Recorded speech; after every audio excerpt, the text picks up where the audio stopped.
ये all India radio की Urdu service है। हमारी नशरियात आप सुन रहे हैं मीटर्स के साथ साथ DTH इंटरनेट और हमारे mobile app news on AIR पर।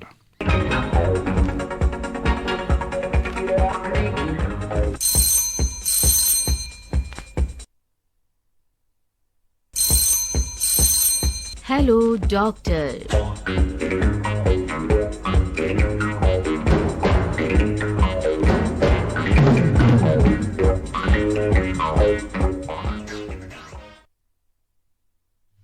सेहत और ज़िंदगी सिलसिले के तहत hello doctor live phone in programme लेकर हाजिर हूं मैं शमीम उस्मानी। आदाब कबूल फरमाएं। दोस्तों, आज के हमारे सेहत और ज़िंदगी hello doctor live phone in programme का मौजू है gallstone, kidney stone, prostate cancer की बीमारी, वजूहात, बचाव और इलाज। जी हाँ, हमारे एक्सपर्ट हैं डॉक्टर RP अरोड़ा। आप सीनियर यूरोलॉजिस्ट हैं और चीफ मेडिकल ऑफिसर हैं सफदरजंग हॉस्पिटल, न्यू दिल्ली। डॉक्टर साहब, इस्तकबाल है आपका हमारे इस प्रोग्राम में। Welcome to the show.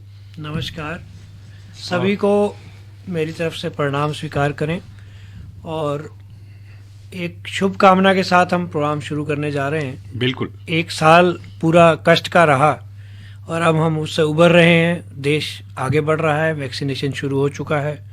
सभी के लिए बहुत अच्छे अवसर अब आएँ, ऐसी कामना से हम प्रोग्राम शुरू करते हैं। बहुत बहुत शुक्रिया। आपने तो शुरू में बहुत सी दुआएं दी थी। और देखिए, मुश्किलात आती रहती हैं लेकिन देश रुकता नहीं है, देश चलता रहता है, यही देश की खूबी है। बहरहाल, आज के मौजू की तरफ आते हैं। Gallstone, kidney stone, prostate cancer की बीमारी, वजूहात, बचाव और इलाज पर हम गुफ्तगू करेंगे डॉक्टर साहब के साथ। लेकिन आपको बता दें कि लाइव फोन इन प्रोग्राम है। अगर आप चाहें, आपके जहन में कोई सवाल है इन बीमारियों को लेकर, कुछ जानना चाहते हैं, कुछ मालूमात हासिल करना चाहते हैं, तो आप हमें बराह रास्त टेलीफोन कर सकते हैं। हमारा फ़ोन नंबर है 011, जो दिल्ली का STD कोड है, 23421260। जी हाँ, नंबर एक मरतबा सुन लें, 01123421260। हम आपकी कॉल के मुंतज़िर हैं। डॉक्टर साहब, सबसे पहले सवाल जो है गॉल स्टोन और किडनी स्टोन। किडनी स्टोन में तो आमतौर पर लोग ये समझते हैं कि पानी की वजह से कभी कभी स्टोन बनने लगते हैं, स्टोन फॉर्मेशन हो जाती है। लेकिन पित्ता जिसे कहते हैं गॉल ब्लैडर, उसमें कैसे बन जाता है जबकि उसमें कोई चीज़ जा ही नहीं सकती? गॉल ब्लैडर में बाइल की कंसंट्रेशन से बनते हैं, जिनकी बॉडी में टेंडेंसी रहती है कि बाइल उनका ज़्यादा गाढ़ा होता है। अच्छा। लीवर से जो जूसेस जाते हैं वो पहले गॉल ब्लैडर में कलेक्ट होते हैं। वहाँ से जब हम कोई तली हुई चीज़ या हैवी खाना खाते हैं, उस समय बाइल रिलीज होता है गॉल ब्लैडर की सिकुड़ने से, और गॉल ब्लैडर की वॉल में इन्फेक्शन ब्लड के थ्रू जा सकता है। और इन्फेक्टेड गॉल ब्लैडर में स्टोन्स जल्दी बनते हैं, और जिसका बाइल ज़्यादा थिक है, गाढ़ा है, उनमें स्टोन्स ज़्यादा बनते हैं। और कुछ डाइट के फैक्टर्स जो कोलेस्ट्रॉल स्टोन, बिलिरुबिन स्टोन्स बनाते हैं, वो भी हो सकते हैं। अच्छा डॉक्टर साहब, आमतौर पर पहले हम चूंकि सिर्फ पित्ते के बारे में बात कर लें, उसके बाद फिर किडनी और प्रोस्टेट के बारे में बात करेंगे। आमतौर पर ये कहा जाता है कि साहब, अगर इसमें पथरी हो जाए तो निकलती नहीं है, इसको सर्जरी करानी पड़ती है, ऑपरेट कराना पड़ता है। क्या इफेक्ट है? गॉल ब्लैडर स्टोन में सर्जरी गॉल ब्लैडर और स्टोन दोनों का रिमूवल एक साथ ही है। कुछ केसेस में गॉल ब्लैडर से स्टोन स्लिप करके अपने आप भी निकल जाते हैं, लेकिन ऐसे स्टोन्स जो स्लिप करके निकलते हैं वो जॉन्डिस, फीवर और प्रॉब्लम्स कर सकते हैं, जिनसे बाद में ज़्यादा कॉम्प्लिकेशन हो सकता है। यदि गॉल ब्लैडर में छोटे स्टोन्स हैं, बड़े स्टोन्स हैं, किसी तरह के भी स्टोन्स हैं, तो हमें गॉल ब्लैडर सर्जरी करा लेना ही अच्छा है। और स्पेसिफिकली जिन केसेस में सिम्टम्स ज़्यादा हैं उनको तो ज़रूर कराना है। एसिम्टोमेटिक को फॉलो अप पे रहना चाहिए। जिन केसेस में ज़रूरत पड़ती रहे उनको ऑपरेट होते रहना चाहिए। सिम्टम क्या क्या होते हैं डॉक्टर साहब इसके? अपच सबसे कॉमन सिम्टम है। इंडाइजेशन, जिसको हम अपच कह सकते हैं, जिसको हम आमतौर पे कहते हैं मैदा खराब है, पाचन शक्ति कम है जी। और तला हुआ और हैवी खाना जब भी खाएंगे तो तकलीफ होगी, उल्टी हो सकती है, डकार आ सकते हैं, पेट दर्द हो सकता है, और जब गॉल ब्लैडर में इन्फेक्शन होगा तो फीवर भी हो सकता है और पेन बहुत सीवियर भी होता है। इसमें स्टोन्स कई बार गॉल ब्लैडर की डक्ट में फंस जाते हैं तो पीलिया भी होता है। अच्छा, क्या ये है कि अगर फीवर आ रहा है तो वो भी उसके एक सिम्टम हो सकता है? हाँ, फीवर अकेला हम प्रिज्यूम नहीं कर सकते कि गॉल ब्लैडर का है, जजमेंट बनाना मुश्किल है। जब तक कि अल्ट्रासाउंड से साथ में कोरिलेट ना करें उसको। एक कॉमन मैन को कैसे पता चले कि साहब उसके पेट में तकलीफ हो रही है, दर्द हो रहा है, वो तो उसको पेट का दर्द समझ रहा है, बदहजमी का दर्द समझ रहा है, लेकिन है वो स्टोन पेन, तो ये कैसे? गॉल ब्लैडर स्टोन का डायग्नोसिस अल्ट्रासाउंड की आने के बाद ही बहुत ज़्यादा कॉमनली होने लगा है। पहले इंडाइजेशन, गैस्ट्राइटिस, अपच, उसको मान के हम दवाइयाँ दिया करते थे बहुत। जब इन्वेस्टिगेशन ने हमें हेल्प किया कि गॉल स्टोन्स हैं, पहले और तरह की इन्वेस्टिगेशंस होती थी जिसमें दवाई देनी पड़ती थी, वो सब अब बंद हो गई हैं, उनकी अब ज़रूरत नहीं रही। अल्ट्रासाउंड से ही गॉल ब्लैडर का स्टोन और गॉल ब्लैडर डिजीज डायग्नोज हो जाती है। क्या ऐसा भी हो सकता है डॉक्टर साहब कि जैसे आमतौर पर ये देखा जाता है अगर गॉल ब्लैडर में स्टोन है तो गॉल ब्लैडर रिमूव कर देते हैं? हाँ जी, गॉल ब्लैडर रिमूव करना पड़ता है। उसके अलावा कोई? और अगर डक्ट में स्टोन है तो एक और डिफरेंट प्रोसीजर करना पड़ता है, उसको हम बोलते हैं ERCP, एंडोस्कोपिक रेट्रोग्रेड कोलेंजियोपेनक्रियाटोग्राफी। उसमें मुंह के जरिए दूरबीन डाल के नीचे से ओपनिंग खोल के उस स्टोन को निकाला जाता है और स्टेंट डाला जाता है। जैसा स्टेंट हम हार्ट में देखते हैं, किडनी में देखते हैं, इस तरह के स्टोन्स गॉल ब्लैडर की डक्ट में, कॉमन बाइल डक्ट बोलते हैं हम उसको, उसमें डाल देते हैं, जिससे जॉन्डिस ठीक हो जाता है। उसके बाद फिर गॉल ब्लैडर रिमूव करना होता है। अच्छा, लेकिन एक सवाल और भी डॉक्टर साहब, आमतौर पर मैं ही नहीं कहता कि प्रॉपर डॉक्टर यानी डॉक्टर इश्तेहारात बहुत आते हैं कि पित्त की थैली की पथरी जो है दवा से 21 दिन में ठीक और 20 दिन में ठीक, क्या कहना चाहेंगे आप इस बारे में? गॉल ब्लैडर के स्टोन्स बहुत अर्ली डिजीज में स्लज के रूप में होते हैं। अच्छा, जब बिल्कुल चूरा जैसा होता है, स्टोन बड़े नहीं बने होते, जी जी, तो कुछ हद तक डाइटरी एडवाइस से, कुछ मेडिसिन से उनको कर सकते हैं ट्रीट। जब स्टोन एस्टेब्लिश हो गए तो वो बिल्कुल पत्थर, हार्ड पत्थर जैसे ही होते हैं। स्टोन निकलने के बाद हम जब सर्जरी में फील करते हैं उनको, 90% केसेस में वो हार्ड पत्थर जैसे ही होते हैं, उनको किसी चीज़ से डिसॉल्व करना प्रैक्टिकली पॉसिबल नहीं। अच्छा जी, चूंकि अब तो बहुत तरक्की हो गई हमारे मुल्क में, तो खासतौर से साइंस के मैदान में और मेडिकल साइंस के मैदान में बहुत ज़्यादा हम तरक्की कर गए हैं। क्या इसकी सर्जरी या इसका ऑपरेशन जो है कुछ रिस्की भी हो सकता है? रिस्की तभी होता है जब गॉल ब्लैडर इंजर हो जाता है। गॉल ब्लैडर के नीचे की डक्ट जो है वो इम्पॉर्टेंट है, उसको प्रिकॉशन लेनी होती है कि वो इंजरी ना हो। बहुत केसेस में गॉल ब्लैडर की डिफॉर्मिटीज़ होती हैं और सर्जन को मिसलीड करती हैं कि डक्ट कहाँ है और वेसल्स कहाँ हैं। उन केसेस में कुछ कॉम्प्लिकेशन रेट होता है, लेकिन अदरवाइज बहुत सेफ सर्जरी अब लेप्रोस्कोपी से पॉसिबल है। आपने बात की दूरबीन की ना, लेप्रोस्कोपी, तो ये कितने दिन में पेशेंट जो है? सेम डे भी छुट्टी कर रहे हैं लोग। अच्छा, आज सुबह ऑपरेशन, दोपहर बाद छुट्टी, और अगले दिन तो हो ही जाती है, चलने फिरने काबिल हो जाता है। हाँ जी। तो इसमें दुख और तकलीफ भी कम होती होगी? बहुत कम। अच्छा, तो चलिए खैर, ये तो रही गॉल ब्लैडर स्टोन की बात। इसकी वजूहात क्या होती है बनने की? जैसे आपने बताया कि बाइल्स की वजह से बनता है। बाइल उसके अंदर स्टोर्ड रहता है। अच्छा, अगर बाइल गाढ़ा होगा तो उससे उसमें ज्यादा चांस है। अब आते हैं जरा किडनी की जानिब। जाहिर है कि कुदरत ने हर इंसान के अंदर 2 गुर्दे दे रखे हैं और उनका काम ही फिल्टर करना है, लेकिन जब वो खुद फिल्टर कर रहे हैं तो उनकी जाली में ऐसी क्या चीज़ फंस जाती है कि वो पत्थर बन जाती है और फिर बड़ी तकलीफ होती है। अब बेसिकली स्टोन बनने का जो कारण है वो क्रिस्टल्स हैं, oxidate crystals, phosphate crystals, calcium crystals. तो उनकी पानी में होते हैं, सिस्टीन, ये पानी में होते हैं और कंसंट्रेट हो जाते हैं जब यूरिन में, और एक जगह एक पार्टिकल डिपॉजिट होता है, उसके ऊपर लेयर्स बनती चली जाती हैं। तो वो लेयर्स ही बनने के बाद स्टोन का रूप ले लेती हैं। बहुत बार स्टोन सिम्टोमेटिक होते हैं, बहुत बार दर्द भी नहीं होता, कुछ नहीं होता, अंदर बनते चले जाते हैं। तो आमतौर पे इसमें एडवाइस किया जाता है कि पानी खूब पिएं। उसका पर्पज़ यही होता है कि क्रिस्टल्स डिपॉजिट ही ना हो पाए। डिपॉजिट होंगे तभी बड़े होंगे, तभी स्टोन बनेंगे। अच्छा, ये तो किडनी की बात रही, लेकिन ये भी कहते हैं कि कुछ लोग अगर चिकनाई ज्यादा खाई जाए तो भी स्टोन बन जाती है। गॉल स्टोन्स में उसका रिलेशन हो सकता है। गॉल स्टोन इसमें नहीं, इसमें नहीं होता। चलिए, ये तो बताया कि आपने वजह क्या है बनने की, और किसी किसी का ये होता है कि उसने सर्जरी करा ली फिर दोबारा बन जाता है। वो कहावत है हमारे यहाँ सर्जरी में, once a stone former is always a stone former. अच्छा, जिसको स्टोन बना है उसको दोबारा स्टोन बनने का चांस दूसरे कभी किसी भी व्यक्ति से ज्यादा है। अच्छा, तो इसलिए उसकी प्रिकॉशंस भी जरूरी हैं कि आगे ना बने। जबकि रिमूव कर दिया गया एक बार। हाँ, रिमूव करने के बाद भी उसमें दोबारा वही क्रिस्टल यूरिया, उसी तरह के फीचर्स हो सकते हैं। इसलिए हम उनको प्रिकॉशनरी ये जरूर एडवाइस करते हैं कि पानी हमेशा ज़्यादा पिएं, और किडनी में कोई स्ट्रक्चरल एबनॉर्मलिटी हो जिसकी, उसको स्टोन दोबारा बन सकता है। अच्छा, कुछ पैदाइशी किडनी में ऐसा कुछ हो ढांचे में कि उसमें किसी कैलिक्स में ऐसा ग्रेविटेशनल सेटअप हो कि वहाँ पार्टिकल्स इकट्ठे हो सकें और स्टोन बन सके, तो वो भी एक अच्छा खासा चांस बन जाता है। अच्छा डॉक्टर साहब, आमतौर पर ये कहा जाता है कि हिंदुस्तान की कुछ बेल्ट ऐसी हैं जो स्टोन फॉर्मेशन बेल्ट कहलाती हैं, वहाँ होता ही होता है पानी। नॉर्थ इंडिया, नॉर्थ ईस्ट तक हिमालयन, सब हिमालयन जितना एरिया है इनमें स्टोन्स ज्यादा होते हैं। तो इसका कोई हल नहीं डॉक्टर साहब? पानी ज्यादा पिए लोग।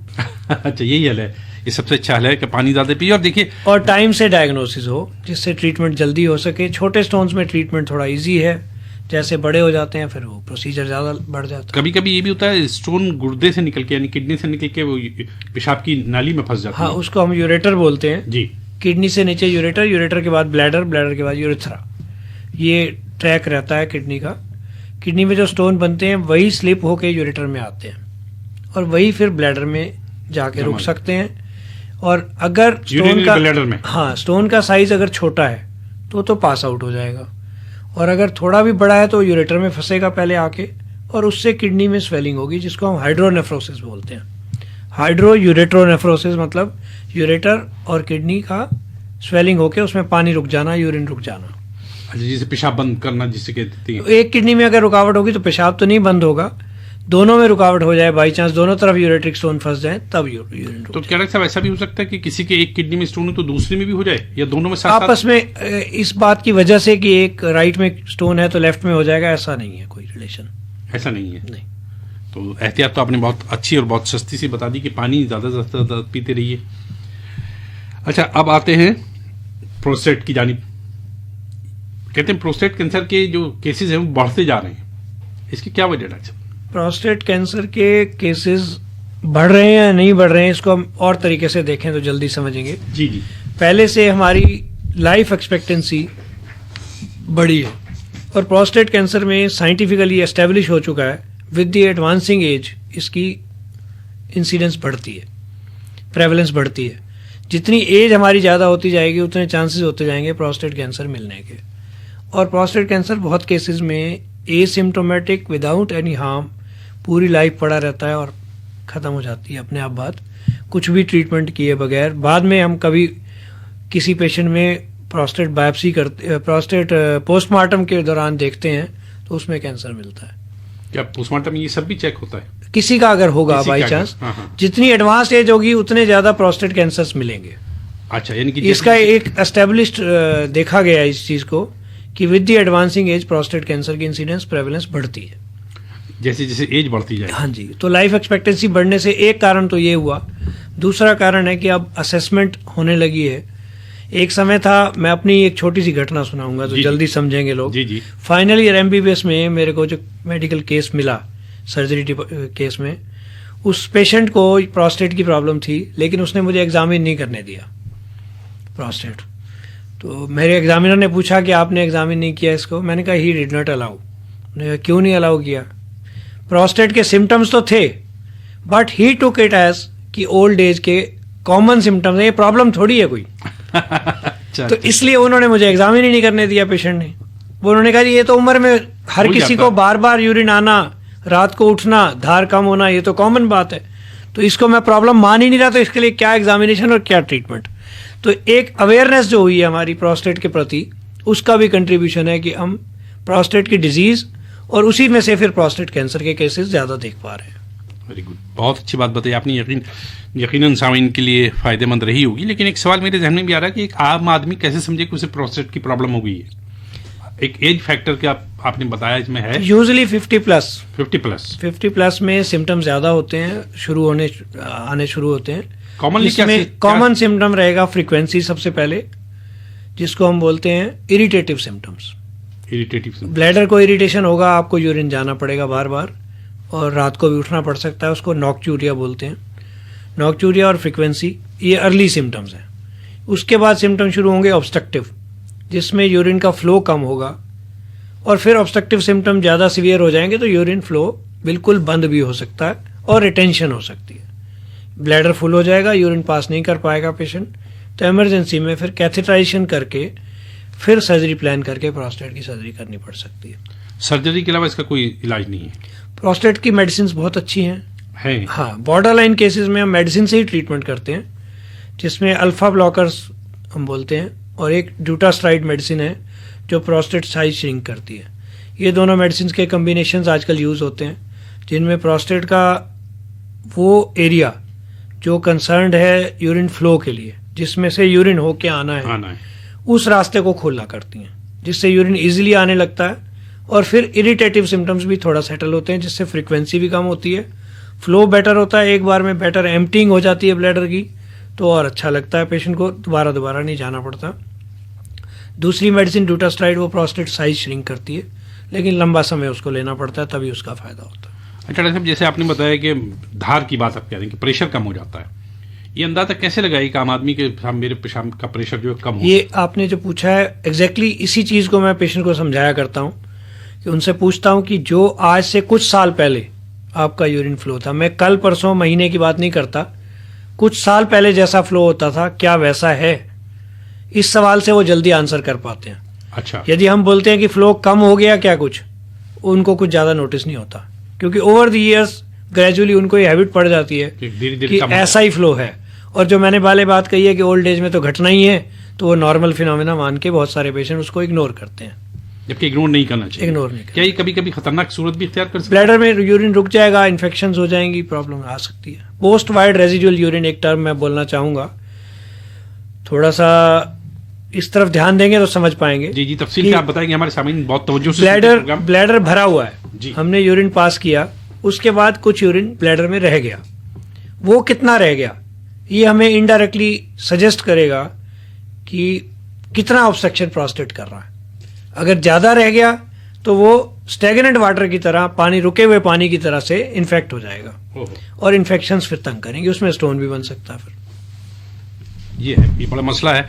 अच्छा, आप एक तरफ कह रहे हैं कि किडनी वाले के जिससे स्टोन की चांसेस हैं उसे पानी ज्यादा पीना चाहिए, और जो पानी ज्यादा पी रहा है तो उसको पेशाब ज्यादा आ रहा है, तो यहाँ कंफ्यूजन नहीं हो रहा है? नहीं, वो एज की बात है ना। अच्छा, अगर प्रोस्टेट साथ में है, और एक स्पेसिफिक बात मैं आपकी बात में से ही इन्फर करना चाहूंगा जी कि लोअर ट्रैक्ट जो है यूरिनरी ट्रैक्ट, उसको पहले क्लियर करते हैं हमेशा, अपर ट्रैक्ट बाद में क्लियर करते हैं।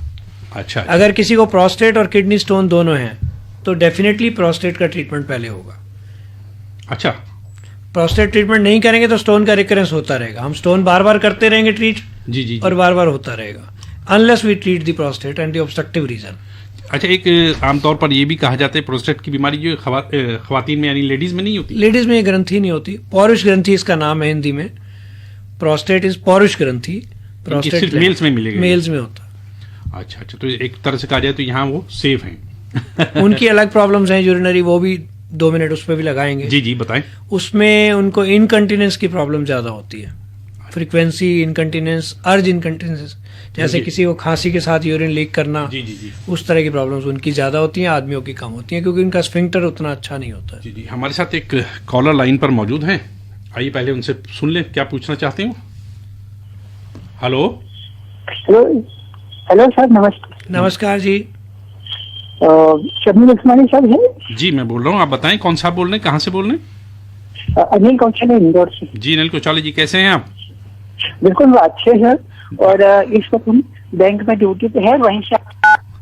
डॉक्टर साहब मौजूद हैं, सवाल बताइए क्या पूछना चाहते हैं। ठीक है, तो डॉक्टर साहब आपका आदाब, और शबीर उस्मानी साहब को भी आदाब, आदाब। और सभी को आदाब। नमस्कार जी। नमस्कार सर, हमारा सवाल ये है कि रात के समय जब हम गहरी नींद में होते हैं तो अचानक मतलब बाथरूम की जाना पड़ता है 8-10 बार, तो ये कोई किडनी की प्रॉब्लम हो सकती है? 8-10 बार जाते हैं रात को? हाँ, और जलन जाती है, जब जलन बहुत होती है। जलन होती है। तो आपकी एज क्या है? Age 54 sir. 54। अब आप प्रोस्टेट के एज ग्रुप में तो आ चुके हैं, लेकिन जो आपने ये साथ में कहा कि जलन बहुत होती है, हाँ, वो लक्षण हो सकता है इन्फेक्शन का। अच्छा। यूरिन इन्फेक्शन भी आपको साथ में है ऐसा लगता है, तो डायबिटीज तो नहीं है आपको? मतलब किडनी की कोई प्रॉब्लम है? नहीं, वो बात आपकी बात मैं समझ गया हूँ, पहले आप ये थोड़ा सा बता दें तो उस बैकग्राउंड में मैं सलाह दे पाऊंगा। आपको शुगर तो नहीं है? नहीं, शुगर नहीं है सर, शुगर बीपी कुछ भी नहीं है। ठीक है, शुगर फिर भी चेक करा लीजिएगा फ्रेश, अगर देर हो गई है तो, क्योंकि शुगर में भी बार बार पेशाब आता है। अच्छा, नहीं, 1-1.5 महीने पहले और जब हमको टाइफाइड हुआ था, हाँ, उस समय सब चेक हुए थे, उस समय नहीं हुए थे। नवंबर में आपके लिए सजेशन ये है, आप यूरिन टेस्ट कराएं दोनों तरह का, यूरिन रूटीन और कल्चर। अच्छा। और अल्ट्रासाउंड, और एक यूरोफ्लोमेट्री टेस्ट होता है, जिससे यूरिन का फ्लो पता लगेगा कैसा आ रहा है। और एक PSA टेस्ट मैं जरूर कहूंगा जरूर कराएं, कैंसर मार्कर है वो प्रोस्टेट कैंसर के लिए, जिस विषय पे हम आगे आने वाले हैं अभी। सर इसका कैंसर भी हो सकता है क्या सर? हो सकता है, नहीं कहना हमने ऐसा सोचना नहीं है, हमने सोचना है ना हो, और टेस्ट कराएंगे तो रूल आउट हो जाएगा। नहीं सर, क्योंकि ये ज्यादा प्रॉब्लम लक्षण आपके कैंसर के नहीं है, ये बीमारी तो कुछ ना कुछ तो होगी नहीं सर। हाँ जी, इन्फेक्शन का चांस ज्यादा है आपका। इन्फेक्शन हो सकता है, आपको कैंसर नहीं है, ये ध्यान में रखिए। तो इसके कोई जांच होती है क्या सर? हाँ, PSA कराना है आपने, आप लिख लीजिए PSA, सीरम PSA। अच्छा, तो वो किसी भी डॉक्टर के पास हो सकता है? वो लैब में, हाँ जी लैब में हो जाता है, अच्छी लैब किसी से भी करा सकते हैं आप। अच्छा, थैंक यू सर। बहुत शुक्रिया अरुण जी आपका कॉल करने के लिए, बहुत बहुत शुक्रिया। उम्मीद है कि आपको आपके सवालात के जवाब मिल गए होंगे। जी डॉक्टर साहब, आप बता रहे थे प्रोस्टेट के बारे में कि प्रोस्टेट कैंसर की बात शुरू करनी थी अभी। प्रोस्टेट कैंसर के लक्षण बहुत बार प्रोस्टेट के जो बेनाइन डिजीज है वैसे ही होते हैं, वही यूरिनरी प्रॉब्लम्स, रात को उठना, फ्रीक्वेंसी, ऑब्स्ट्रक्शन, रिटेंशन, वो सब चीज़ें होती हैं। बहुत केसेस में प्रोस्टेट कैंसर देर से प्रेजेंट करता है, तब तक वो बोन में जा चुका होता है। और कमर में दर्द और नीचे का पैरालिसिस या जोड़ों में कहीं दर्द जहाँ जॉइंट में पहुंच गया तो उससे भी प्रेजेंट करता है। अच्छा, अगर पहले कोई सिम्टम इस तरह नहीं आए यूरिनरी और पेशेंट ने प्रेजेंट नहीं किया तो वो लेट स्टेजेस में भी प्रेजेंट करते हैं कुछ केसेस। तो ऑर्थोपेडिक्स डिपार्टमेंट से बहुत केसेस यूरोलॉजी में रेफर होते हैं कि इनको बोन की प्रॉब्लम हमें लगता है कि सेकेंडरीज की वजह से है, प्रोस्टेट कैंसर का ट्यूमर फैला हुआ है ऐसा लगता है, तो आप असेस करके बताएं। फिर हम PSA और बायोप्सी कराते हैं तो वो कैंसर प्रूव होता है। अच्छा डॉक्टर साहब, जैसे आमतौर पर हार्ट के लिए कहते हैं कि अगर हार्ट को आपको चेक कराना है, ECG वगैरह करा ली, नॉर्मली कोई बीमारी नहीं, वैसे आप देखना चाहते हैं आपका हार्ट कितना काम कर रहा है, किस तरह का हेल्दी है नहीं है, इसी तरह कुछ और टेस्ट होते हैं। लेकिन क्या प्रोस्टेट के लिए भी कोई इस तरह का टेस्ट है जिससे पता चले मेरा हेल्दी है कि नहीं है? प्रोस्टेट का अल्ट्रासाउंड और PSA, अल्ट्रासाउंड और PSA और एक यूरोफ्लोमेट्री यूरिन फ्लो टेस्ट। अच्छा, ये कहाँ कहीं भी लैब में हो जाता है ये? मोस्टली जगह हो जाता है। अच्छा, ये जो सवाल है जो मैंने पूछा है आपसे, ये इसलिए पूछा कि आमतौर पर लोग ये कहते हैं कि साहब ये तो जनरल से सवाल हैं, जैसे बुखार के बारे में टेस्ट किया, कुछ पता नहीं चला तो ब्लड से पता चल जाता है कौन सा फीवर है, तो इसलिए मैंने पूछा प्रोस्टेट के लिए कि कोई टेस्ट है? PSA सजेस्ट करता है। PSA के बारे में भी थोड़ा सा मैं कहना चाहूंगा कि लोगों को ज्यादा इस बारे में पता लगे तो अच्छा है। जी जी। PSA 4 से नीचे नॉर्मल होता है, 4 और 10 के बीच में सस्पिशियस होता है, 10 से ऊपर सजेस्टिव होता है। कन्फर्मेटरी PSA अकेला नहीं होता। हम PSA करा लें और ज़्यादा आ जाए और घर सोच के बैठ जाए मुझे तो कैंसर हो गया, मैं ट्रीटमेंट नहीं कराऊंगा, अब कुछ नहीं होने वाला मेरा, वो नहीं है। PSA बहुत केसेस में बड़ा होता है, लेकिन बिना कैंसर के भी, वो भी मैं ज़रूर आपकी नॉलेज में डालना चाहूँगा सबकी। जी जी जी। PSA बड़ा है और अल्ट्रासाउंड में कोई ऐसा सजेशन नहीं है कि कैंसर लगता है, तो हमें एंटीबायोटिक्स दे के कुछ समय तक वेट करके PSA रिपीट करना होता है। यदि वो नॉर्मल आ जाता है तो वो इन्फेक्शन की वजह से। ये कितने दिन के बाद रिपीट कर सकते हैं? 4 हफ्ते बाद। 4 हफ्ते बाद रिपीट? 2 हफ्ते का एंटीबायोटिक दे के 4 हफ्ते बाद PSA फिर रिपीट करें। यदि वो कम आ जाता है तो एक सजेशन है कि वो कैंसर नहीं है। अच्छा, एक गुड न्यूज एक तरह से कहा जा हाँ सकती है। अच्छा डॉक्टर साहब, जैसे आमतौर पर कहते हैं कि भाई प्रोस्टेट की प्रॉब्लम होगी, बार बार पेशाब आ रहा है, लेकिन जलन भी साथ में है, तो ये क्या सिम्टम हुए? क्या प्रोस्टेट की प्रॉब्लम है या प्रोस्टेट इन्फेक्शन बताया? जैसे प्रोस्टेट एक कारण बन जाता है यूरिनरी इन्फेक्शन का, रुकावट की वजह से, जो मैंने पहले हाईलाइट किया, पोस्ट वाइड रेजिडुअल यूरिन, जो यूरिन रह जाता है करने के बाद, वो यदि ज्यादा है तो इन्फेक्शन के चांसेस बन जाते हैं पूरे ट्रैक पे, अंदर ब्लैडर में, जी जी जी, किडनी में भी हो सकता है। अच्छा, अब इनसे बचा कैसे जाए, ये भी एक मसला है। प्रोस्टेट तो इलाज होगा तो टाइम के साथ होगा ही। जी जी। जो सिम्टम आए उनको, वो तो एक एज फैक्टर है। जैसे बाल सफेद होते हैं, जैसे एजिंग होती है, स्किन लूज होती है, वैसे ही प्रोस्टेट इलाज होता है। ये उसी के साथ का ही फीचर है कि एजिंग का प्रोसेस है ये। तो इसमें हम प्रिवेंट नहीं कर सकते, लेकिन ट्रीट कर सकते हैं वंस इट इज एस्टेब्लिश्ड कि कोई प्रॉब्लम है। अच्छा, अगर जो लोग 50 से अबव हैं, जैसे आपने 50 प्लस के लोगों के लिए है ये, हाँ जी, उन लोगों को चाहिए कि वो लोग PSA कराएं अपना? हाँ, एक बार स्क्रीनिंग हो जाए, फिर एनुअल अगर जरूरत लगती है तो कराते रहे। एनुअली कराना साल में। ऐसी किडनी की भी, किडनी का KFT होना है। KFT हमारे को सजेस्ट कर देता है काफी हद तक। सीरम क्रेटिनिन, यूरिया यदि नॉर्मल है तो हम मान सकते हैं हमारी किडनीज ठीक हैं। लेकिन एक चीज यहाँ भी मैं हाईलाइट करने लगा हूँ कि दोनों किडनीज खराब होने के बाद ही, दोनों में खराबी आने के बाद ही क्रेटिनिन बढ़ता है। एक किडनी खराब होने के बाद क्रेटिनिन नहीं बढ़ता। अच्छा, क्रिएटिनिन बढ़ने की जो अगर क्रिएटिनिन किसी का बड़ा है तो इसका मतलब दोनों किडनीज पर अफेक्ट है। ये एक चीज बहुत क्लियरली मैं समझाना चाहूंगा, कोई इस पे पूछना चाहेगा तो सवाल भी पूछ सकता है। इस पे बहुत ध्यान देना है हमें कि क्रिएटिनिन और यूरिया अगर बढ़े हुए हैं तो इसका मतलब दोनों किडनीज अफेक्टेड हैं।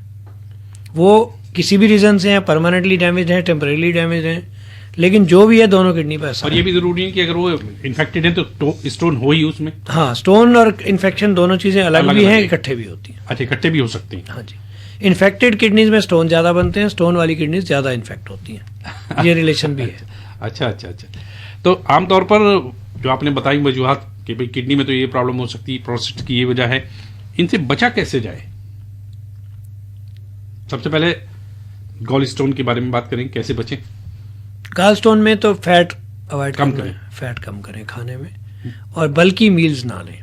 अच्छा, एक बार में हैवी खाना ना खाएं। Frequent small meals are better.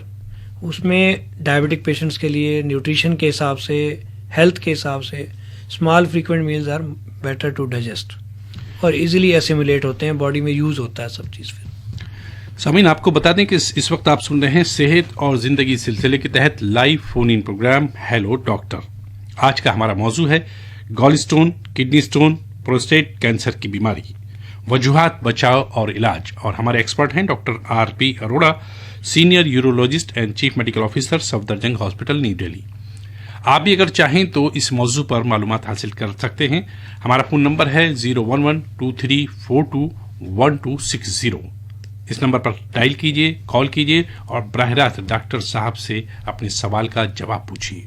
हम मुंतजिर हैं आपके कॉल के। और डॉक्टर साहब, इससे पहले कि कुछ और गुफ्तगू की जाए, कुछ और बातें आपसे की जाए, कि नगमा सुन लें, क्या राय है? ठीक है। तेरे हुस्न की क्या तारीफ करूं, कुछ कहते हुए भी डरता हूँ। कहीं भूल से तू न समझ बैठे कि मैं तुझसे मोहब्बत करता हूँ।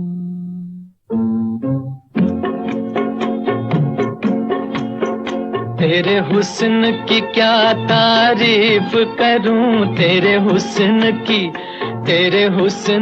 क्या तारीफ करूं, कुछ कहते हुए भी डरता हूँ। कहीं भूल से तू न समझ बैठे कि मैं तुझसे मोहब्बत करता हूँ। मेरे दिल में कसक सी होती है, मेरे दिल में कसक सी होती है, तेरी राह से जब मैं गुजरती हूँ। इस बात से ये न समझ लेना कि मैं तुझसे मोहब्बत करती हूँ।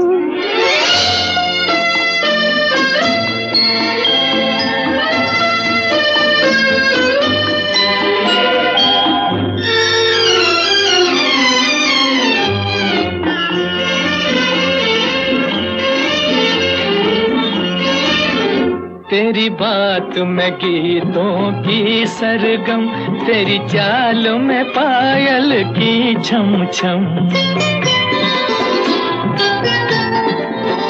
तेरी बात में गीतों की सरगम, तेरी चाल में पायल की छम छम। कोई देख ले तुझको एक नजर, कोई देख ले तुझको एक नजर, मर जाए तेरी आंखों की कसम। मैं भी हूँ अजब एक दीवाना, मरता हूँ न आहें भरता हूँ। कहीं भूल से तू न समझ बैठे कि मैं तुझसे मोहब्बत करता हूँ।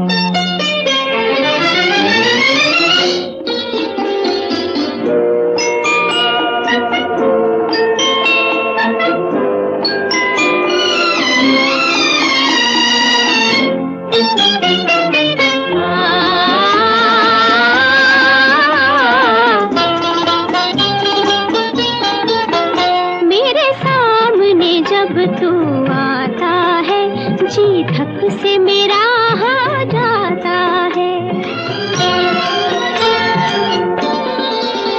मेरे सामने जब तू आता है, जी धक से मेरा हो जाता है। लेती है तमन्ना अंगड़ाई, लेती है तमन्ना अंगड़ाई, दिल जाने कहाँ खो जाता है। महसूस ये होता है मुझको जैसे मैं तेरा दम भरती हूँ। इस बात से ये न समझ लेना कि मैं तुझसे मोहब्बत करती हूँ। तेरे हुस्न की क्या तारीफ करूं, कुछ कहते हुए भी डरता हूं। जी हाँ, यकीनन आप हसीन तो जब ही लगेंगे जब आप सेहतमंद होंगे। और हमारा ये प्रोग्राम जो है इसीलिए है कि आप सेहतमंद रहें, जिंदगी को पॉजिटिविटी के साथ गुजारें, मुस्बत सोच रखें। जब आप मुस्बत सोच रखेंगे तो यकीनन आपका जहन भी सेहतमंद रहेगा। दोस्तों, इस वक्त आप सुन रहे हैं प्रोग्राम सेहत और जिंदगी सिलसिले के तहत hello doctor live phone in. आज का हमारा मौजू है gallstone, kidney stone, prostate cancer की बीमारी, वजूहात, बचाव और इलाज। और हमारे एक्सपर्ट हैं doctor RP Arora, senior urologist and chief medical officer Safdarjung hospital New Delhi. आपके जहन में अगर कोई सवाल है, कुछ मालूमात हासिल करना चाहते हैं तो आप बराह रास्त हमें फ़ोन कर सकते हैं। हमारा फ़ोन नंबर है 01123421260। डॉक्टर साहब, इससे पहले कि मैं कुछ और सवालात आपसे करूँ, एक सवाल मेरे जहन में, आजकल वैक्सीनेशन का दौर चल रहा है हिंदुस्तान में, बल्कि तमाम आलम में इस वक्त कोविड के लिए वैक्सीनेशन की बात की जा रही, तो हमारे मुल्क में वैक्सीनेशन की सूरत हाल क्या है, जरा इस बारे में हमारे लिसनर्स को बताएं। कुछ गलत फहमियाँ भी हैं इस वैक्सीनेशन को लेकर, मैं चाहता हूं कि वो दूर हों। पिछले दिनों सॉफ्ट इसमें सोशल मीडिया में हमने एक फोटो देखी, हनुमान जी संजीवनी लेके ब्राजील पहुंचे जी। तो वो एक मैसेज था इनडायरेक्ट कि हम समझें कि कितनी वैल्यूएबल हमारे लिए ये चीज़ है। इंडिया में अगर हम उसकी कदर नहीं कर पा रहे और बाहर के विदेश उसकी कदर कर रहे, विदेशी लोग उसकी कदर कर रहे हैं और मांग रहे हैं हमारे से कि हमें किसी तरह वैक्सीन पहुंचे, तो बड़े फख्र की बात तो है। फख्र की बात तो है ही है, लेकिन साथ में शर्मिंदगी होती है कि हमारे यहाँ कुछ लोग उसको विरोध करते हैं। एक अच्छी चीज़ को हमेशा सपोर्ट करना चाहिए और उससे साथ लेके चलना चाहिए, उसको इस्तेमाल करें, लोगों को बढ़ावा दें, लोगों को कहें कि ज़रूर लगवाएं। उसमें तो हमें बल्कि ये लग रहा है कि हमारी बारी क्यों नहीं आ रही, देर क्यों लग रही है। अच्छा, ऐसा सोचना बनता है कि एक अच्छी चीज़ आपको मिलने वाली है और हम इंतज़ार कर रहे हैं, तो और समय ना लगे, जल्दी से जल्दी हम तक पहुँचे और एक लोक कल्याण का बहुत बड़ा काम सरकार कर रही है, उसके साथ हम चलें। अच्छा डॉक्टर साहब, एक सोशल मीडिया पे कुछ दिनों पहले कुछ ऐसी भी न्यूज़ आई थी कि जिन लोगों के इंजेक्शन लगे उनकी डेथ हो गई। नहीं, इंडिया में एक भी डेथ वैक्सीन से रिलेटेड नहीं हुई है। कोई अगर पहले से बीमार है उसको ये वैक्सीन नहीं लेनी है।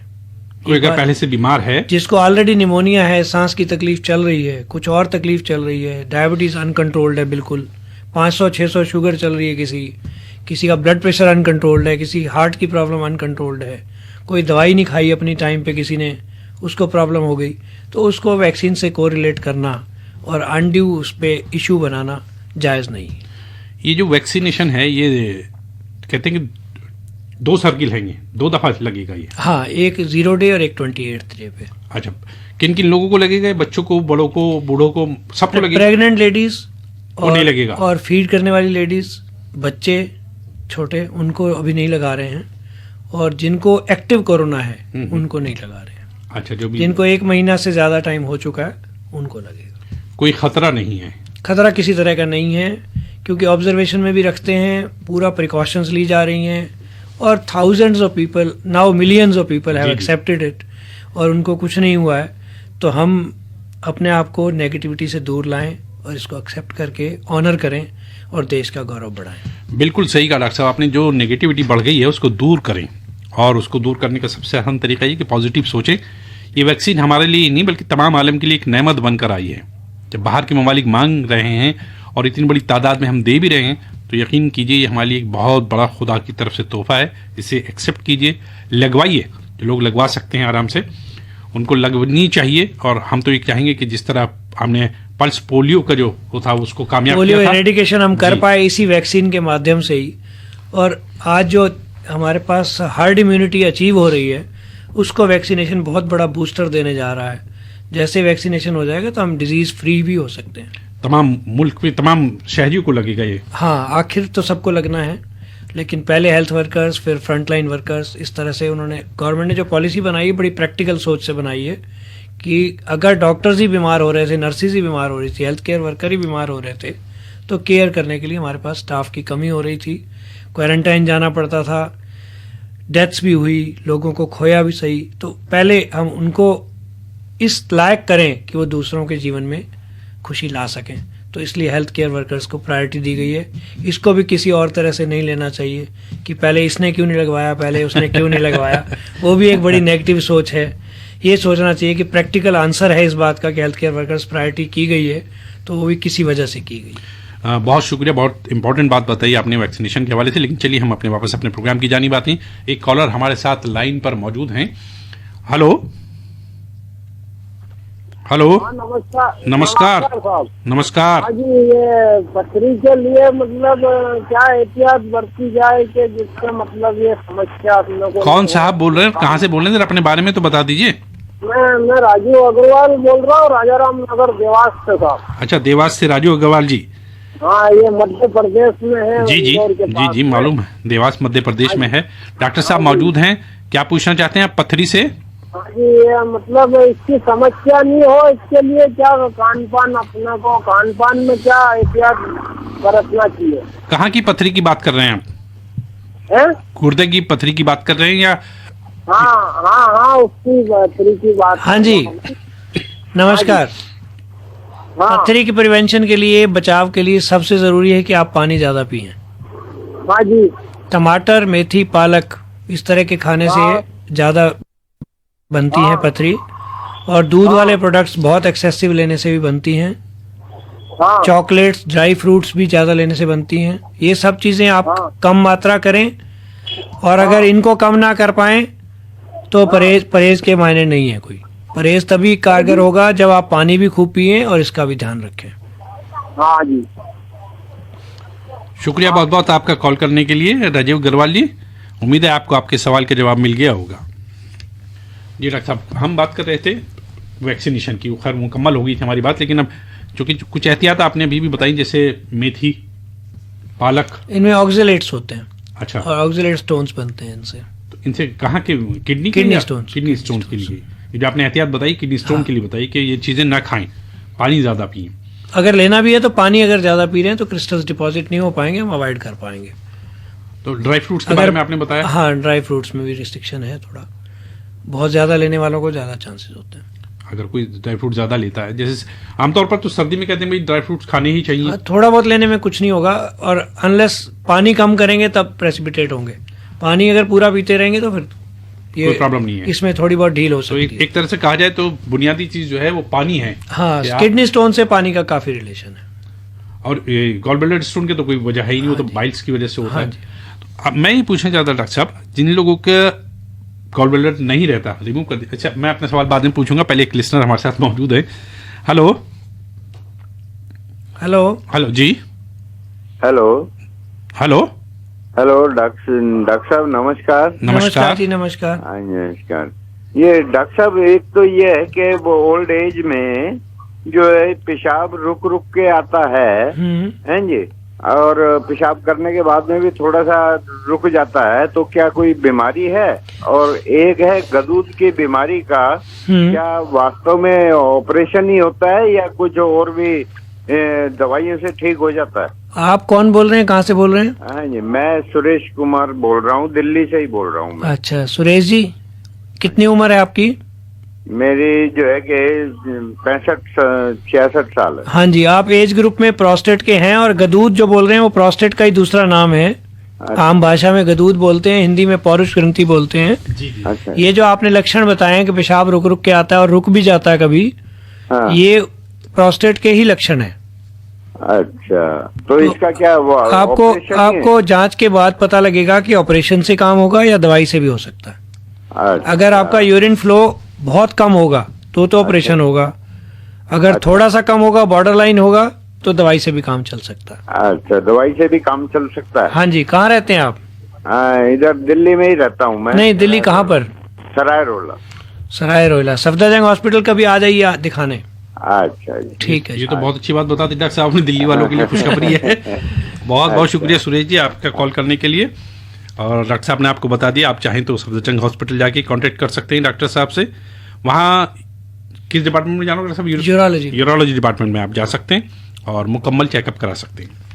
अच्छा डॉक्टर साहब, जैसे मैं पूछ रहा था सवाल, जिन लोगों का ब्लडर हट जाता है, गॉल ब्लडर, उनको खाने हजम करने में तो दुश्वारी होती होगी? दिक्कत होती है। वो दिक्कत जो गॉल ब्लडर डिजीज्ड है वो भी प्रैक्टिकली नहीं है कि वो काम तो कर ही नहीं रहा। अच्छा। जो सिम्टम उनको सर्जरी से पहले थे वो ज्यादा थे। अच्छा। अब सर्जरी के बाद कम होंगे, लेकिन होंगे। अच्छा, सर्जरी के बाद कम हो जाएंगे? हाँ, कम हो जाएंगे। उसमें प्रिकॉशंस लेंगे तो ठीक रहेंगे। पेन नहीं होगा, फीवर नहीं होगा, जॉन्डिस का रिस्क खत्म हो जाएगा। वो पार्ट तो हमने ठीक कर लिया। अब इंडाइजेशन वाला पार्ट थोड़ा रहता ही है, उसके बाद भी रहता है, क्योंकि गॉल ब्लैडर का फंक्शन खत्म हो गया, वो है ही नहीं। तो टाइम पे जब फैटी डाइट हमने ली डाइजेस्ट करने के लिए, बाइल जब पहुंचना चाहिए वो उससे आगे पीछे पहुंचता है। अच्छा। क्योंकि लीवर से डायरेक्ट जाता है फिर। अच्छा। तो इसलिए वो फैटी डाइट उनको फिर भी रिस्ट्रिक्शन रखना चाहिए।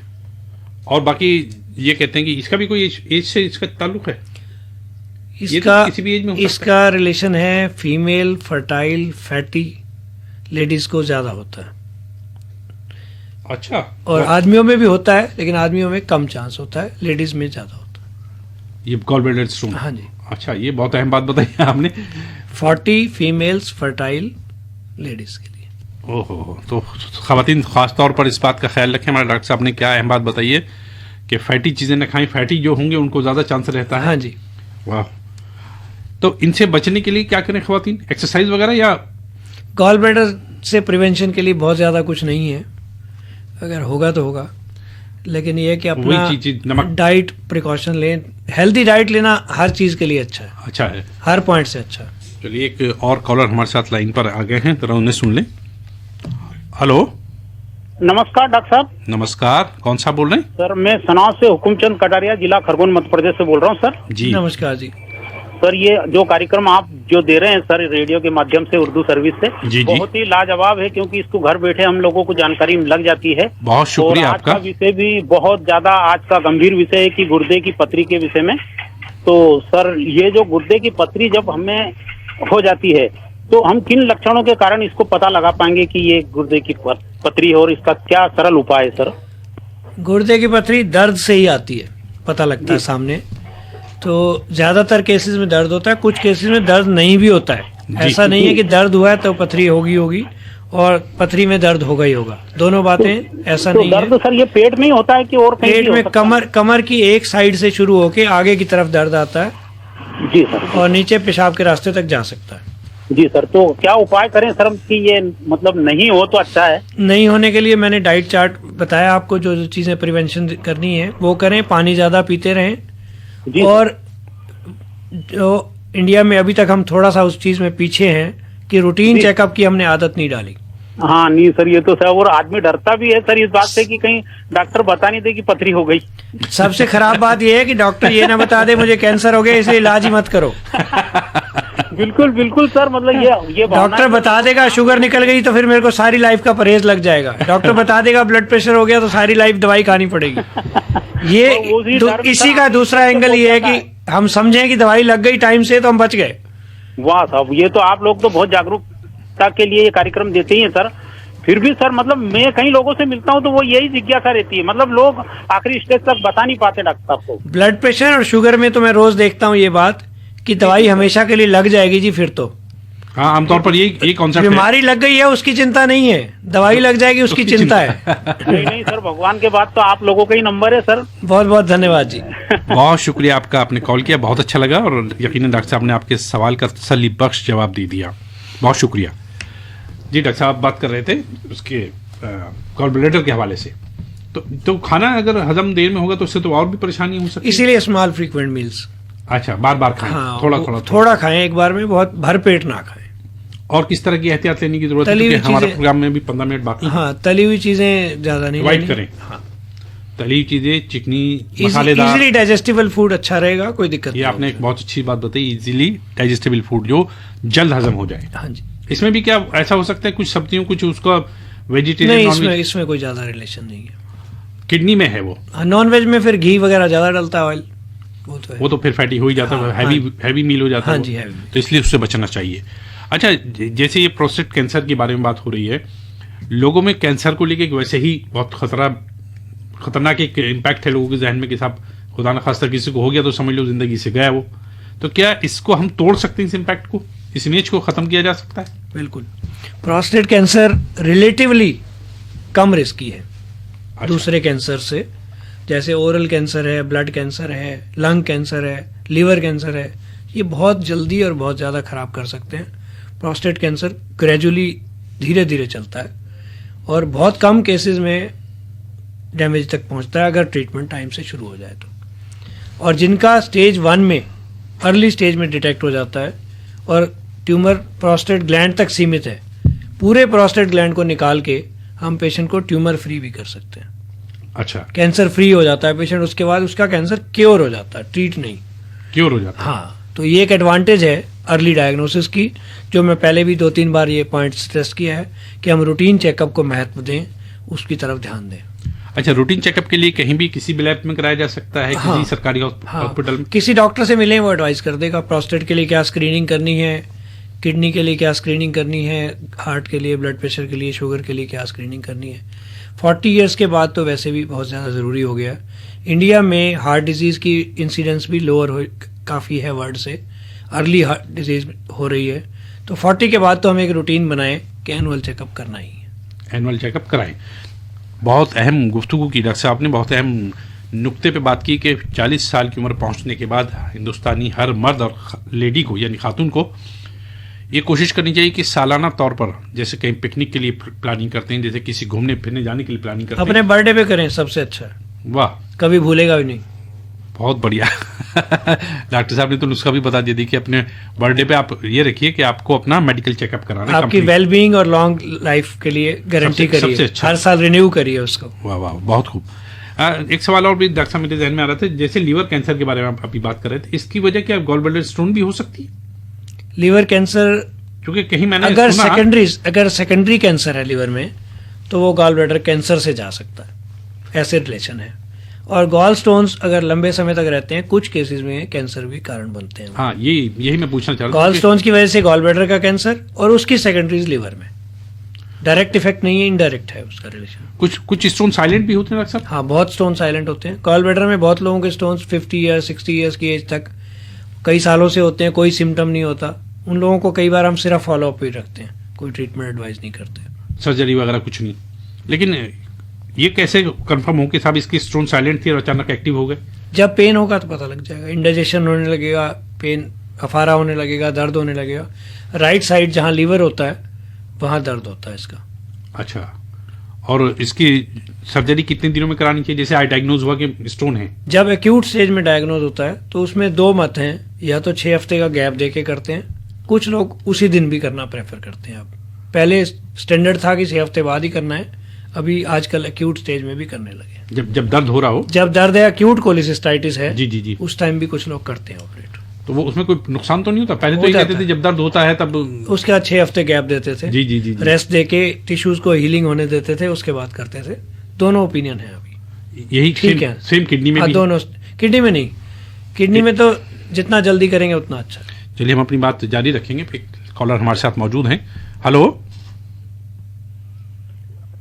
हाँ जी, नमस्कार जी। नमस्कार डॉक्टर साहब, मैं ये पूछना चाह रही थी जी, कि ब्लड में TLC लेवल 18,000 है, अल्ट्रासाउंड नॉर्मल, और फीवर है, और लोअर एब्डोमेन में पेन है, चिल्स है, तो इसका क्या कारण हो सकता है? कौन बोल रहे हैं? मैं मदर बोल रही हूँ। मेरी डॉटर को 2-3 दिन से ऐसा हो रहा है। अच्छा, तो कल टेस्ट करवाया था, उसका ब्लड भी, एज कितनी है? और अल्ट्रासाउंड, एक्सरे और अल्ट्रासाउंड नॉर्मल है जी। बिटिया की एज कितनी है? 18,000 आया है। एज बताइए, बिटिया की एज कितनी है आपकी बेटी की? 22 ईयर्स। 22।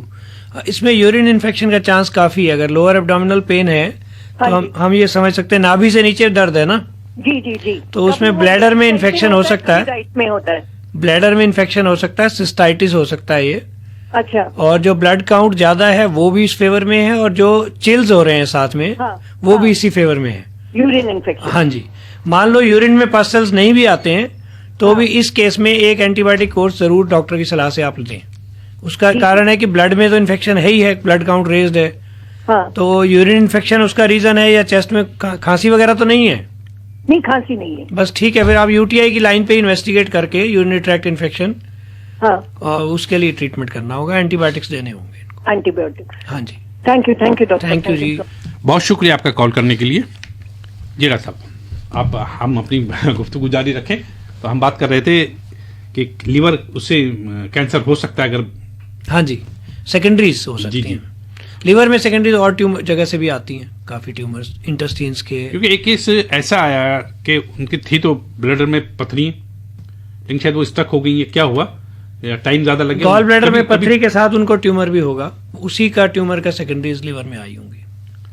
अच्छा अच्छा अच्छा। हालांकि उन्होंने उनका ब्लडर रिमूव किया और उसके बाद कहने लगे ना ही नॉर्मल, लीवर वगैरह सब ठीक है। तो नहीं, लीवर में फिर ट्यूमर नहीं होगा। अगर उन्होंने गॉल ब्लैडर में ही ट्यूमर होगा, वो निकाल दिया होगा।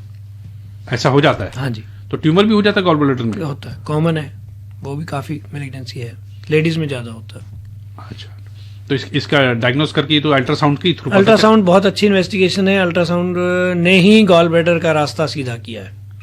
अच्छा। अल्ट्रासाउंड आने के बाद गॉल ब्लैडर का डायग्नोज करना इजी हुआ है बहुत, और कॉमन भी हुआ है। अच्छा, जैसे अक्सर केसेस में ऐसा भी होता है कि पेन नहीं होता, जैसे भी एक साहब बता रहे थे कि बहुत बार किडनी में, इसीलिए रूटीन चेकअप जो हमारा बेसिक स्ट्रेस करने का रूटीन चेकअप का पॉइंट है, वो मैं सब दर्शकों से, सुनने वालों से कहना चाहूँगा कि हम रूटीन चेकअप की इम्पोर्टेंस को डाइल्यूट ना करें, उस तरफ ध्यान पूरा रखें। समय समय पर जांच होने से बहुत सी चीज़ें निकल आती हैं। कोई मेडिकल कैंप लगा और उसमें एक आदमी को हाइपरटेंशन, डायबिटीज़ डायग्नोज हो गया जी, तो हमारा कैंप सफल हो गया। उस व्यक्ति को 100% डायग्नोसिस मिला जो वो इग्नोर करके चल सकता था। इसलिए रूटीन चेकअप की इम्पोर्टेंस बहुत ज़्यादा है, हमें उस तरफ अवेयर होना है। मैं समझता हूँ कि गवर्नमेंट अब और हेल्थ केयर फैसिलिटीज़ इस बजट में, आज जैसी प्रेडिक्शंस आ रही थी, हेल्थ केयर फैसिलिटीज़ और बढ़ाएगी, तो हमारा रूटीन चेकअप गवर्नमेंट ही कुछ ना कुछ प्लान करेगी, ऐसी भी संभावना लगती है। बहुत अच्छा बातें आपने बताई डॉक्टर साहब, लेकिन मैं चाह रहा था कि हमारे जो एक लेमैन है उसके लिए इन तीनों में, ये तो आपने बता दिया रूटीन चेकअप हो, लेकिन ये फैसिलिटीज अभी चूंकि मुल्क इतना बड़ा है, हर जगह अवेलेबल नहीं है, तो वो कैसे समझे कि मुझे प्रोस्टेट की प्रॉब्लम हो रही है, या मुझे किडनी में स्टोन लग रहा है, या ब्लडर में स्टोन लग रहा है? एक लक्षण पे हमारी बात करनी रह गई जी, पेशाब में खून आना। अच्छा, बहुत ज़रूरी था वो। उसमें प्रोस्टेट की डिजीज में भी आ सकता है, ब्लैडर की डिजीज में भी आ सकता है, स्टोन डिजीज में आ सकता है, किडनी डिजीज में आ सकता है, या किसी सारे नीचे से ऊपर तक के किसी भी कैंसर में भी आ सकता है। तो यदि पेशाब में खून आ रहा है तो हमें अलर्ट होना है। किसी केस में भी हिमेचूरिया, यूरिन में ब्लड आना निगलेक्ट नहीं करना है। ये बहुत इंपॉर्टेंट है। वो बहुत इंपॉर्टेंट है। जिस केस में यूरिन में ब्लड आया है, इसका मतलब something is there which is causing this. तो हमें वो ध्यान दे के इन्वेस्टिगेट करके उसको एक सिरे तक पहुंचाना है कि क्या डिजीज है और क्या ट्रीटमेंट होना है। चलिए, मैं अपना सवाल बाद में पूछूंगा, पहले एक कॉलर हमारे साथ मौजूद है। Hello hello. हाँ सर, नमस्ते। एक सवाल और जीवन में आया था, अगर आपकी इजाजत हो तो हम पूछ सकते हैं? बिल्कुल बिल्कुल डॉक्टर साहब, बैठे, जल्दी से पूछ लीजिए, वक्त कम है। बिल्कुल बिल्कुल। हेलो। हाँ जी, हाँ जी, बोलिए। सर, अभी अपने देश में सब जगह वैक्सीन लग रहे हैं। हाँ जी, है ना। अभी तो फ्रंट लाइन पे जो मतलब मेडिकल स्टाफ है उनको लग रहे हैं, है ना। जी जी हाँ जी। तो मेरा एक भांजा अस्पताल में काम करता है, उसको शनिवार को वैक्सीन लगा। हाँ जी। तो उसको भले एक दिन के, लेकिन उसको बुखार आया था। क्योंकि ये बुखार आता है क्या? स्लाइड फीवर अच्छा है, स्लाइड फीवर अच्छा है। अच्छा अच्छा। उसका मतलब बॉडी ने उस वैक्सीन के अगेंस्ट काम करना शुरू किया है। आपको याद होगा BCG वैक्सीन में भी स्लाइड फीवर आता था, मीजल्स में, मम्प्स में, उनमें भी आता था, टाइफाइड वैक्सीन में भी आता है, निमोकोकल वैक्सीन में भी आता है। तो वैक्सीन के बाद लगने के बाद स्लाइड फीवर या पेन एट साइट, ये खराब सिम्टम नहीं है, अच्छे सिम्टम है। अच्छे सिम्टम। और सर, इसमें एक सवाल और था कि कौन से जैसे TB हुआ, हार्ट की कोई प्रॉब्लम हुई, कैंसर हुआ, एड्स हुआ या प्रेग्नेंट लेडीज हुई, इनके लिए ये खतरनाक है या अच्छा ये लगा सकते? इनको नहीं लगा सकते, डॉक्टर साहब ने शुरू में बताया है। जिनको अभी गंभीर बीमारियां हैं उनके बारे में पूरी स्टडीज आने के बाद ही करना होगा। तो जिनको एक्यूट इलनेस है, कोई भी इस समय इलनेस चल रही है, उनको नहीं लगाना। अच्छा, अभी मतलब वही लगा सकते? जिनको एक्यूट इलनेस नहीं है वो लगवा सकते हैं। ठीक है, थैंक यू। अच्छा जी डॉक्टर साहब, कुल हमारे पास वक्त बहुत कम है। मैं चाहूँगा एज एन एक्सपर्ट, आपने एक चीज़ तो रूटीन चेकअप बताई, उसके अलावा और क्या क्या होना चाहिए, वो क्या क्या एहतियात करें हमारे लिस्नर जो हैं, ताकि वो उन बीमारियों से महफूज रहें, क्योंकि बीमार कोई भी नहीं रहना चाहता, लेकिन लाइल्मी या जिसे कहना चाहिए कि बेखबरी की वजह से बीमारियाँ बढ़ती चली जाती हैं। उसके लिए क्या किया जाए कि हमारे जितने भी लिस्नर हैं वो सब सेहतमंद रहें? आपकी बात से मैं अपने फ्रेंड्स को, डॉक्टर्स को, नर्सेज को, पैरामेडिकल स्टाफ को, जो हेल्थ के इश्यूज पर अवेकंड हैं, जिनकी नॉलेज दूसरों से ज़्यादा है, उनको मैसेज देना चाहूँगा कि वो अपने आसपास हेल्थ अवेयरनेस के लिए जो काम कर पाएँ वो ज़रूर करें, ताकि जो आपकी नॉलेज है उससे 1, 2, 4, 10, 20 जितने भी आप लोगों को बेनिफिट दे सकते हैं वो दें। आप अपने खाली समय को यूज़ करें, आपके पास कोई मिलने आया उसको यूज़ करें, किसी भी समय जब आपका मौका लगे व्हाट्सएप मैसेज भेज पाएँ, कोई आपकी नॉलेज में चीज़ आई अच्छी, तो दूसरे को ये पता लगे कि आपकी अवेयरनेस से उसको फ़ायदा हुआ है। इस तरह से हम एक ऐसा जाल बना पाएंगे जिसमें सब लोगों को हेल्थ अवेयरनेस हो पाएगी। इस मैसेज को कामयाब करते ही हमारी जो सर्वे संतु निरामया की कामना है, कोई भी रोगी ना हो, बिल्कुल, वो एकदम से अक्षरशः पूरी हो सकती है। तो हम सबका फर्ज ज़्यादा बन जाता है इस समय। गवर्नमेंट पॉलिसीज़ आती रहती हैं, जाती रहती हैं, पॉलिसीज़ बदलती रहती हैं टाइम के साथ, लेकिन हम तो वही हैं, हम तो फील्ड में हैं, समाज में हैं, लोगों के बीच में हैं। बिल्कुल, हमारा एक हेल्थ अवेयरनेस पे अलग से ध्यान थोड़ा सा दें तो हम बहुत कुछ अचीव कर सकते हैं। बहुत सही बताया आपने डॉक्टर साहब, और ये ध्यान रखिए कि कभी भी आप अपने को तन्हा ना समझे, कोई अकेला ना छूटे।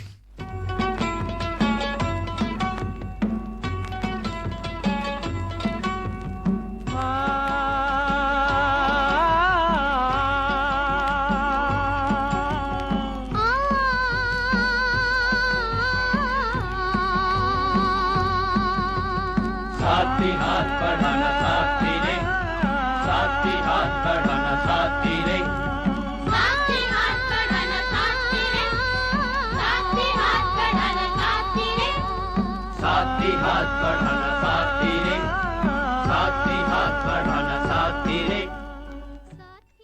जी हाँ, अगर हम हाथ बढ़ाएंगे एक दूसरे के तई, एक दूसरे की मोहब्बत के साथ हाथ बढ़ाएंगे तो यकीनन कोई बीमार नहीं रहेगा। ज़रूरत इस बात की है कि हम अवेयरनेस लाएं, हेल्थ अवेयरनेस, एक दूसरे को समझाएं, एक दूसरे से समझें। डॉक्टर साहब ने कुछ बहुत अहम बातें बताई हैं, उनको जहन में रखें। पानी बराबर पीते रहें, खाना हेल्दी खाएं, जो भी कुछ खा रहे हैं साफ सुथरा खाएं, ताकि आपका जहन, आपका जिस्म जो है सेहतमंद रहे। Doctor R P. अरोड़ा साहब, बहुत बहुत शुक्रिया, आप हमारे स्टूडियो में तशरीफ लाए। मैं उर्दू सर्विस की जानिब से आपका तहे दिल से शुक्रिया अदा करता हूँ, और हमारे सामीन को आपने इतनी अच्छी मालूमात दी, इसके लिए भी आपका बहुत बहुत शुक्रिया। ऑल इंडिया रेडियो की उर्दू सर्विस का बहुत बहुत धन्यवाद। यहाँ की सारी टीम जितनी आत्मीयता से मुझे बुलाती है और मेरे साथ इंटरोगेशन ये इंटरव्यू करती है, वो एक बड़ा सुकून और बड़ी खुशी देता है कि मैं किसी काम आ सका। धन्यवाद। यकीनन आपकी वजह से बहुत सारे हमारे सामीन जो है हेल्थ अवेयरनेस के बारे में जान गए होंगे, क्या है, किस तरह से उन्हें अपनी ज़िंदगी गुजारनी है ताकि एक सेहतमंद और पुरकैफ माशरा वजूद में आ सके। तो फिलहाल दोस्तों, ये था हमारा आज का सेहत और ज़िंदगी सिलसिले के तहत hello doctor live phone in programme. आज के हमारे एक्सपर्ट थे doctor R P. Arora, senior urologist and chief medical officer, Safdarjung hospital, New Delhi, और हमारा मौजू था gallstone, kidney stone, prostate cancer की बीमारी, वजूहात, बचाव और इलाज। उम्मीद है कि आज के प्रोग्राम आपके लिए मालूमाती साबित हुआ होगा।